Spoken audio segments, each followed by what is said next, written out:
Hello everyone, আসসালামু আলাইকুম। স্বাগত জানাই টেকনোলজি বাংলা টিউটোরিয়ালে আপনাদের সকলকে। আর আমি আছি জুয়েল রানা আপনাদের সাথে।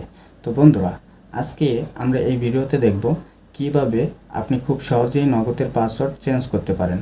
তো রিসেন্টলি নগদ একটা আপডেট নিয়ে আসছে, যে আপডেটটা হচ্ছে আপনি যদি চান তাহলে ঘরে বসেই কিন্তু আপনি নগদের পাসওয়ার্ডটি খুব সহজেই চেঞ্জ করতে পারেন। তো সেই বিষয়টি আজকে আমি মোবাইলের স্ক্রিন শেয়ার করে দেখিয়ে দিব যে নগদের পাসওয়ার্ড কিভাবে আপনি পরিবর্তন করতে পারেন।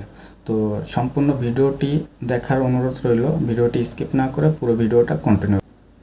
আমাদের ইউটিউব চ্যানেলে এবং ফেসবুক পেজে এই ধরনের ভিডিও আপলোড করে থাকি। তো আপনি যদি এ সকল ভিডিও পেতে চান কিংবা এ সকল ভিডিওর প্রতি আপনার ইন্টারেস্ট থাকে তাহলে অবশ্যই আমাদের ইউটিউব চ্যানেলটি সাবস্ক্রাইব করে রাখবেন এবং ফেসবুক পেজটি ফলো দিয়ে রাখবেন। আমি আর কথা বাড়াচ্ছি না, আমি চলে যাচ্ছি মূল ভিডিওতে। Get start the video. Welcome to back বন্ধুরা, আমি আবারও ফিরে এলাম আপনাদের মাঝে। তো আপনারা দেখছেন আমার মোবাইলের হোম স্ক্রিন। তো এখান থেকে আমাদের প্রথমে যেতে হবে এখানে ডায়ালে। তো আমরা ডায়ালে যাচ্ছি। তো ডায়ালে যাওয়ার পর এখানে আপনি ডায়াল করবেন *167#। এটা লিখে তারপর আপনি এখানে ডায়াল করবেন। ডায়াল করার পর আপনার সামনে একটা পপ আপ মেসেজ আসবে। তো এরকম একটা মেসেজ দেখবেন। তো এখানে আপনি দেখেন 8 নম্বর অপশনে পিন রিসেট। তো আমরা এখানে 8 তুলে দিব।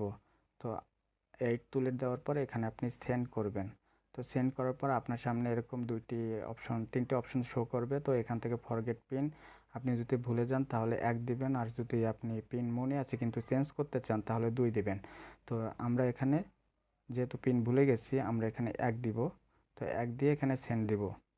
তো সেন্ড দেওয়ার পর এখানে আপনাকে বলতেছে আপনার এনআইডি নাম্বারের দিতে হবে, মানে নাম্বারটি দিতে হবে। তো বন্ধুরা, এখানে যে বলবে যে আসলে আমি তো এনআইডি কার্ড দিয়ে আমার বিকাশ খুলিনি, তো আমি কি দিব। তো আমি এখানে বলে নেই। তো যে যে নাম্বার দিয়ে আপনি বিকাশ খুলছেন সেই নাম্বারটা তো অবশ্যই একটি এনআইডি কার্ড দিয়ে ভেরিফিকেশন করা আছে। তো আপনি সেই এনআইডি কার্ডের নাম্বারটি এখানে দিয়ে দেবেন, তাহলে কিন্তু হয়ে যাবে। তো আমি যেহেতু এখানে এনআইডি কার্ড দিয়ে বিকাশটি খুলছি, তো আমি এনআইডি কার্ডের নাম্বারটি এখানে দিয়ে দেই। তো দেখুন বন্ধুরা, আমি কিন্তু এনআইডি কার্ডের নাম্বারটি দিয়ে দিলাম। দিয়ে দেওয়ার পর আপনার যেটা করতে হবে এখান থেকে আপনি সেন্ড এই অপশনে ট্যাপ করবেন দেব। তো বন্ধুরা, সেন্ড দেওয়ার পর এখানে আপনার যে এনআইডি কার্ডে যে আপনার জন্ম সালটা আছে শুধু সেই সালটা এখানে দিয়ে দিবেন। তো আমার এখানে আছে 1997। তো আমি 1997 এখানে বছরটা দিয়ে আপনি সেন্ড দিবেন। আপনি যদি 90 দিনের মধ্যে কোনো লেনদেন করে থাকেন তাহলে ইয়েস দেবেন, আর যদি 90 দিনের মধ্যে যদি কোনো লেনদেন না করে থাকেন তাহলে নো দিবেন। তো আমি কোনো লেনদেন করি নাই, যেহেতু আমি 2 দিয়ে এখানে সেন্ড করছি। তো এবার কিন্তু আপনাকে জিরো বলে এখানে আপনার একটা মেসেজ, এই যে দেখুন একটা মেসেজ চলে আসছে। তো এই মেসেজে আপনি এখান থেকে আপনার বলতেছে যে জিরো লিখে আপনি বেরিয়ে যান। তো আমি এখান থেকে জিরো দিয়ে এখান থেকে বেরিয়ে আসব। বেরিয়ে আসার পর ঠিক আছে বন্ধুরা, এখানে আমি ক্যান্সেল করে দেব।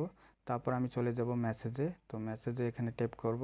তো মেসেজে দেখুন এখানে কিন্তু আমাকে আবার ডায়াল করতে বলতেছে যে *167#। তো আমি আবার ডায়াল করে দিব। তো আমি চলে যাব আবার ডায়ালে।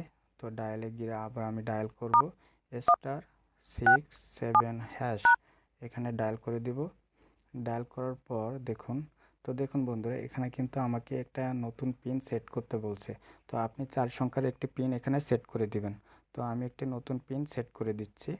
তো তো বন্ধুরা দেখুন, নতুন পিন সেট করার পরে এখানে সেন্ডে ট্যাপ করবেন। তো সেই পিনটা আবার কনফার্ম আপনাকে বলছে যে আপনি আবার কনফার্ম করে দেন। তো আমি কনফার্ম করে দিছি। এবার আপনি আবার সেন্ডে ট্যাপ করবেন। তো বন্ধুরা, আমাদের পিনটি কিন্তু অলরেডি আপনার রিসেট হয়ে গেছে। তো আমরা যদি দেখি যে আমাদের পিনটি রিসেট হয়েছে কিনা কিংবা নতুন পিনটি নিয়ে নিছে কিনা, তো আমরা সরাসরি চলে যাব এবার নগদে। দেখুন দেখুন বন্ধুরা, আমি কিন্তু নগদ অ্যাকাউন্টে ট্যাপ করার পর এখানে আমাকে পিন চাচ্ছে। তো আমি এখানে যদি সেই পিনটা দিয়ে দেই তাহলে দেখুন আমি পিনটা দিয়ে দিচ্ছি। আসলে আমি দেখব যে আসলে আমার পিনটি আসলে রিসেট হয়েছে কিনা। তো দেখুন বন্ধুরা, আমার পিনটি কিন্তু রিসেট হয়ে গেছে এবং আমাকে নগদ অ্যাকাউন্টের ভিতরে ঢুকতে প্রবেশ করছে। তো এভাবেই কিন্তু আসলে নগদ অ্যাকাউন্টের পিন চেঞ্জ করা যায়।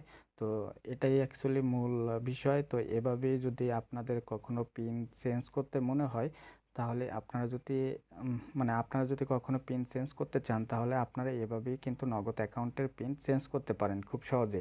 তো এটাই ছিল আজকের মূল ভিডিও। তো ভিডিওটি যদি ভালো লাগে অবশ্যই লাইক করবেন এবং কমেন্ট করে আপনার মতামত জানাবেন এবং আপনার বন্ধুদের মাঝে ভিডিওটি শেয়ার করে দেবেন। তো আজকের মতো আমি বিদায় নিচ্ছি। তো দেখা হবে নেক্সট কোনো ভিডিওতে।